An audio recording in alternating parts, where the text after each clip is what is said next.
It's interesting because these protests started on the 6th in LA. Literally by the 9th, he had deployed over 2,000 National Guard members and 700 Marines. To your point. That's a hell of a lot of troops to send in. Yeah. And from what I understand, these protests were limited to 5 city blocks. Exactly. Just blocks. Just blocks. And what damage was caused? I mean, you got people who looted stores, and that would be the equivalent of like when a team wins the World Series or whatever sporting event, and they start flipping over cop cars, burning stuff down, looting different stores or whatnot. You're going to send the National Guard in for that too? But no, bread and circuses, though. You got to have that. You don't want to interfere with that entertainment aspect of it. But when it gets political, it's like send in the cavalry. I think that was stupid. Yeah, I would have not done that. But that's just my opinion. If the cops can't do their job, then hey, maybe it's time to look for some new cops. Well, according to both the mayor and the governor, they were like, the cops, we had this covered. There was nothing that was out of control. Yeah.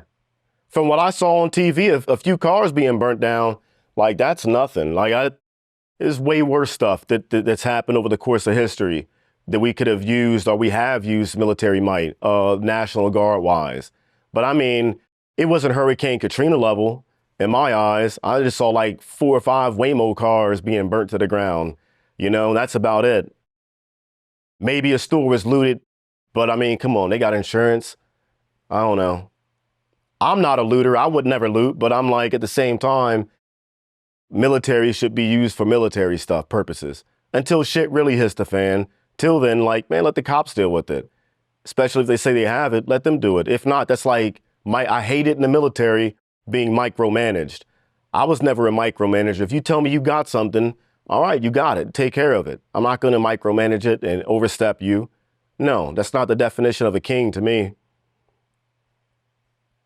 No, you're absolutely right. And, just to put things in perspective, they were trying to compare this to the 92 riots. Please. The upheaval behind Rodney King. It's not even in the same stratosphere. Not even.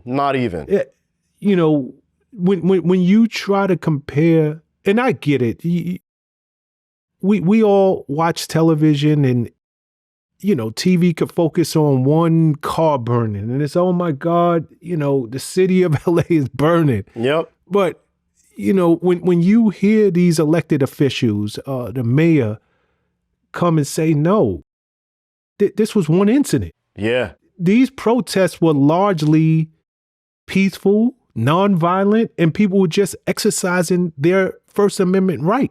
Yep. This is just too much. But here's the crazy thing. And you mentioned earlier that, we're heading toward another war. We're heading toward another war right here. Yeah. The good old US of A. Been preaching it. We're due for one. We're due for it. I'm telling you, we're due for it. I think eventually this bubble's going to pop. That's my theory. I don't think that this can go on for too much longer.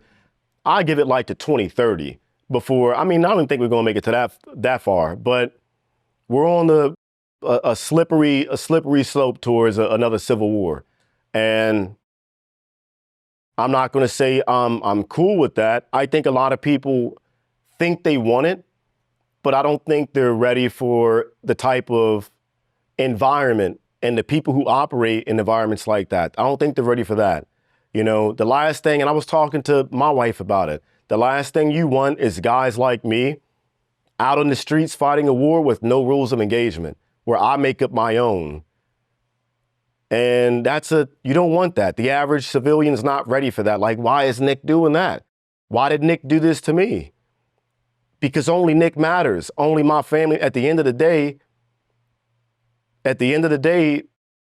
yeah, guerrilla warfare is a bitch. And you're my friend one moment, but the next moment, if you got something I want or I need to take care of my family, I won't let you know about it. And I'm going to kill the block.